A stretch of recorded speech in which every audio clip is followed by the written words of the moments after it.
예, 뉴턴이 저런 운동 방정식을 이제 그 제안한 후에 저거로부터 이제 많은 사람들이 다양하고 재미있는 생각을 하게 돼요. 그 중에 라플라스라는 과학자가 생각한 그 이야기가 있는데요. 그분은 이제 아까 제가 설명드린 뉴턴의 운동 방정식을 여러분이 돌이켜 보시면 돼요.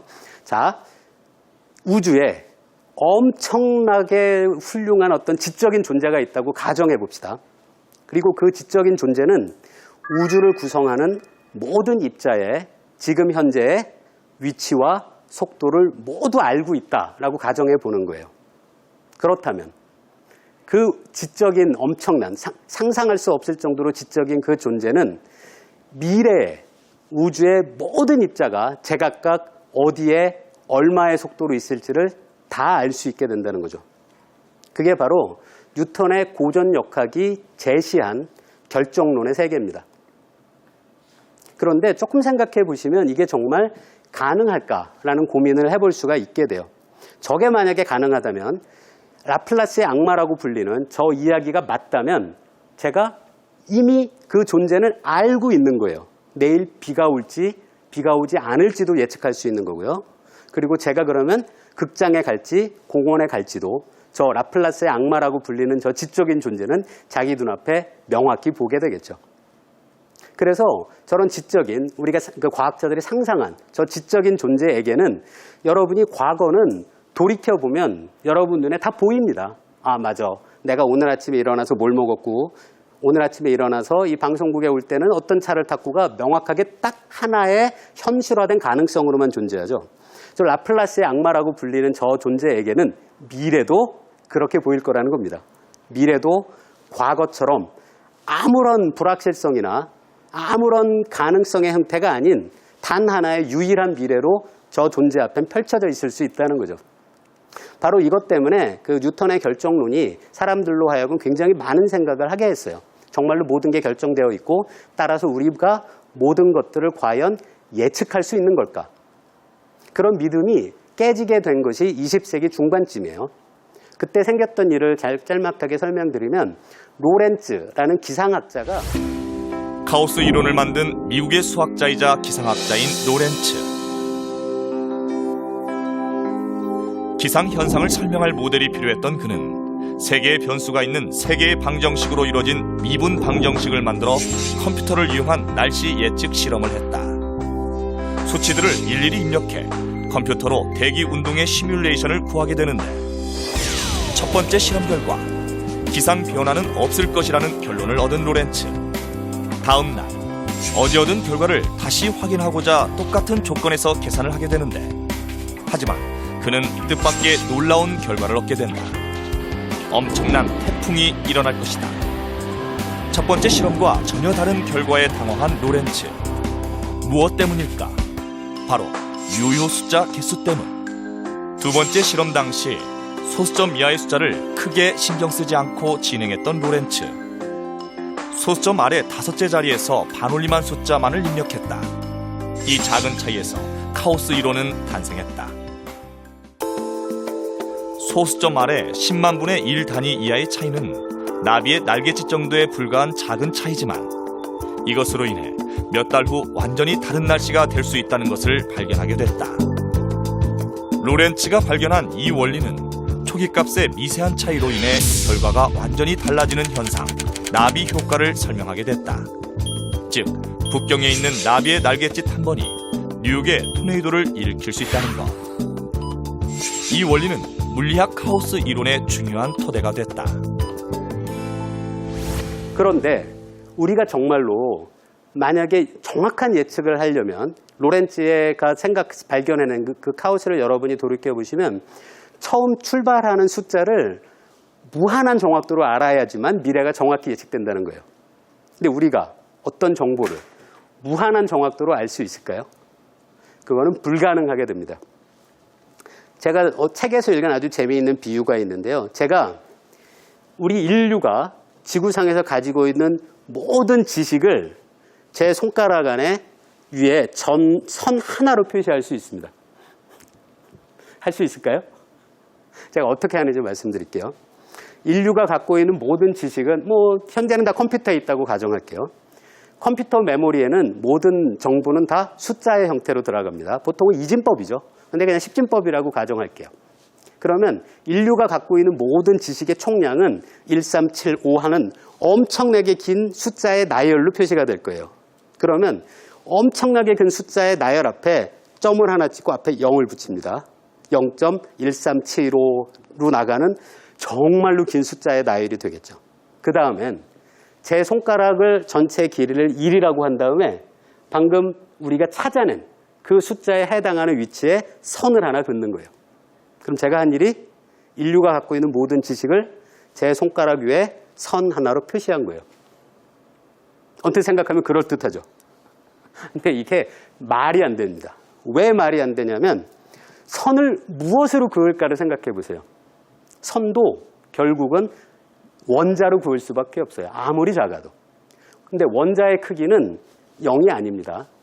원자의 크기는 10의 마이너스 10승 미터 정도예요. 그래서 원자로 아무리 그어봤자 10의 마이너스 10승이니까 0.1234로 나가면 10번째짜리, 11번째짜리까지는 절대로 선을 그을 수가 없는 거예요. 그래서 수학적으로야 무한의 정확도를 우리가 상상할 수는 있지만 물리적으로는 무한의 정확도라는 건 있을 수가 없습니다. 그런데 바로 카오스가 우리한테 알려준 거는 소수점 안에 11번째 자리의 숫자가 1이냐 2냐가 미래를 바꾼다는 거예요.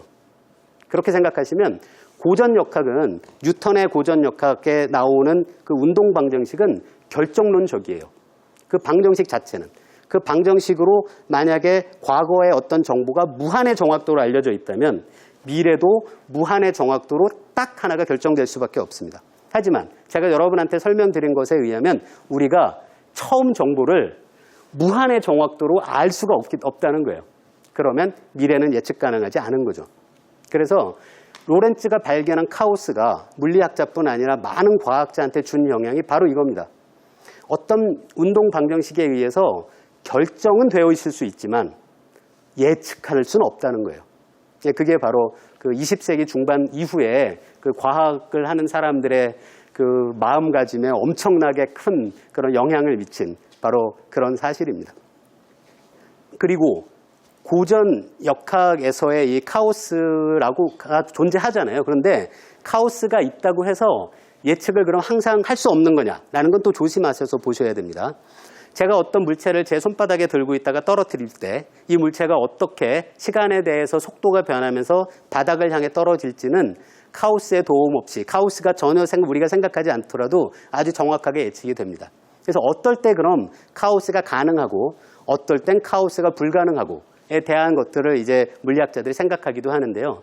카오스가 가능하기 위한 조건은 최소한 3개 이상의 변수가 있는 1차 미분 방정식일 때만 카오스가 있을 수 있다라는 걸 이야기를 합니다. 하지만 카오스가 있을 수 있다는 거지 카오스가 항상 있다는 얘기는 아닙니다. 예, 그래서 이제 라플라스의 악마로 다시 돌아가면 라플라스의 악마라는 건 없다라는 것이 바로 카오스가 우리한테 알려준 거죠. 하지만 라플라스의 악마가 없다라고 해서 뉴턴의 운동 방정식이 틀린 거는 아니란 거예요. 단지 우리가 모든 입자의 위치와 속도를 무한의 정확도로 아는 것이 불가능할 뿐입니다. 자, 앞에서 그 화면에 여러분이 보시게 될 그림이 있는데요.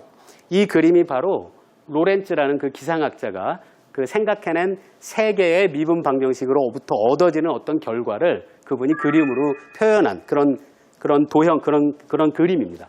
이 그림을 보시면 어떤 선을 따라서 이 점이 3차원 공간상에 움직이는데요. 가만히 보시면 나비 날개 같고 왼쪽과 오른쪽에 이렇게 중심 부분에 동그란 모양이 있어요. 그런데 이게 왜 예측 불가능한 것을 우리한테 알려줄 수 있게 되냐면 어떨 때는 이 공간에서 선을 따라서 움직이는 점이 엄청나게 오랫동안 왼쪽 그 빨간색 점 부분에 오래 머무를 수가 있어요. 예를 들어 뭐 한 100바퀴. 그러다간 돌다가는 갑자기 오른쪽에 있는 곳으로 넘어가는 거예요. 그래서 그건 거기서 5바퀴. 그리고 좀 있다가 또 왼쪽으로 가고. 근데 그걸 아무리 자세히 쳐다봐도 규칙성을 발견할 수가 없게 됩니다. 만약에 이 3차원 공간에서 여러분이 보고 있는 저 도형이 선이 돌아다니다가 만난다고 가정해 보면 우리가 이 선은 만날 수가 없겠구나라는 걸 금방 알 수 있어요. 왜 그러냐면 선이 움직이다가 두 선이 만나요. 그럴 때 이 점이 정확히 그 두 선의 교차점에 있다고 한번 상상해 보세요. 그럼 그 점은 이쪽으로 갈지 두 개의 미래가 있게 됩니다. 그죠? 하지만 뉴턴의 역학 그리고 고전 역학은 결정론적이라고 말씀드렸어요. 그래서 거기서부터 우리가 얻을 수 있는 결론은 여기에 엄청나게 많은 선이 무한히 긴 선이 돌아다녀요. 하지만 그 중에 어떤 두 선도 서로 만날 수는 없다는 거예요. 여러분이 생각해 보시면 정말로 놀라운 일입니다. 이 도형, 이 작은 모양 안에서 영원히 머물러요. 이 점은. 하지만 결코 다른 점과 만나지 않아요. 그러니까 무한히 큰 면적이 이렇게 작은 유한한 공간 안에 담겨 있게 됩니다. 바로 그런 구조가 그 물리학자들이 프랙탈이라고 불리는 그런 구조로 생각하시면 됩니다. 앞에 여러분이 방금 보신 그 그림이 로렌츠가 그 자기의 방정식을 이용해서 찾아낸 그런 로렌츠 끌개라고 불리는 아주 흥미로운 그런 프랙탈 모양이라고 생각하시면 됩니다. 여러분이 기억하실 게 프랙탈 구조는 유한한 공간 안에 무한히 큰 면적을 담을 수 있다는 걸 여러분이 기억하시면 돼요. 사실 바로 그 성질 때문에 우리가 살고 있는 세상에서도 프랙탈에 해당하는 것들이 굉장히 많이 있습니다. 제가 다음에 보여드릴 이 화면은 어떤 그 카오스를 보이는 어떤 대표적인 현상 중에 하나인데요. 여러분이 이 그림의 위에 있는 수식을 이해할 땐 어떻게 이해하시면 될 것 같냐 하면요. 저 식을 금년에 토끼가 몇 마리면 내년은 토끼가 몇 마리가 될까라는 걸로 생각하셔도 됩니다. 그런데 사실 여기선 토끼의 마리수는 아니고요. 토끼의 밀도 같은 걸로 생각하시면 됩니다. 그래서 당연히 토끼가 몇 마리 없을 때는 토끼는 금년이 만약에 저 식에 나오는 R값이 2라면 금년에 토끼가 한 마리면 내년엔 2마리가 되고 1년이 더 지나면 4마리가 되겠죠. 토끼는 계속 늘어나는 걸 기술하는 게 첫 번째 항이고요. 그 괄호 안에 있는 1 빼기 xn이라고 할 때 마이너스의 의미는 토끼가 너무 많아지면 계속 늘어날 수는 없게 되죠. 토끼들이 너무 많아지면 토끼 숫자가 줄어드는 경향도 있게 됩니다. 그래서 이 식이 바로 토끼의 마리수가 시간이 지나면서 어떻게 변할지를 예측할 수 있는 간단한 모형이라고 생각하면 돼요. 근데 이 그림을 가만히 보시면 이 그림의 가로축이 바로 토끼의 증가율이에요. R에 해당하는. 그 다음에 세로축이 내년에 토끼가 몇 마리일까 하는 걸로 생각하시면 되는데요. 이 그림을 가만히 보시면 어떤 부분은 점들이 굉장히 많이 찍혀서 거의 까만색 선처럼 보이는 곳도 있어요. 그곳이 바로 카오스가 있는 영역입니다. 즉 그곳에선 금년에 토끼가 몇 마리라고 해서 내년에 토끼가 몇 마리가 될지를 정확히 예측하는 것이 불가능하게 되는 거죠. 그런데 이렇게 카오스가 있는 시스템이 보여주는 대표적인 특징이 아까 로렌츠의 끌개처럼 프랙탈이라는 말씀을 드렸는데요. 이 그림도 가만히 보시면 제가 그 오른쪽 윗부분에 이렇게 사각형, 파란색 사각형을 친 부분을 보실 수 있는데요. 그 부분만 보시면서 그 작은 부분과 이 그림 전체를 비교해 보시는 거예요.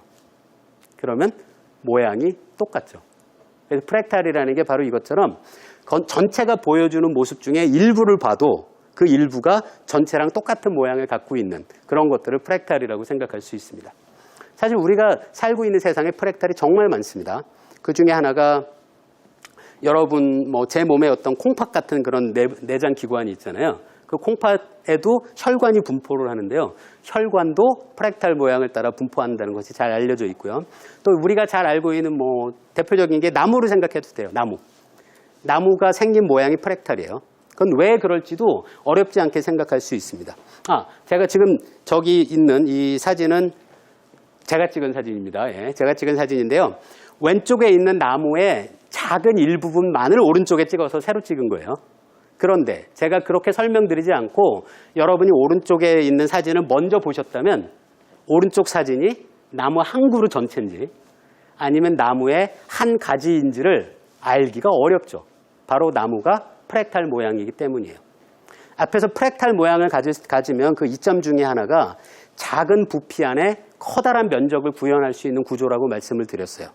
그러면 바로 그걸 이용하면 나무가 왜 우리를 위해서 이 더운 여름날에 그늘을 만들어줄까 또 생각할 수 있습니다.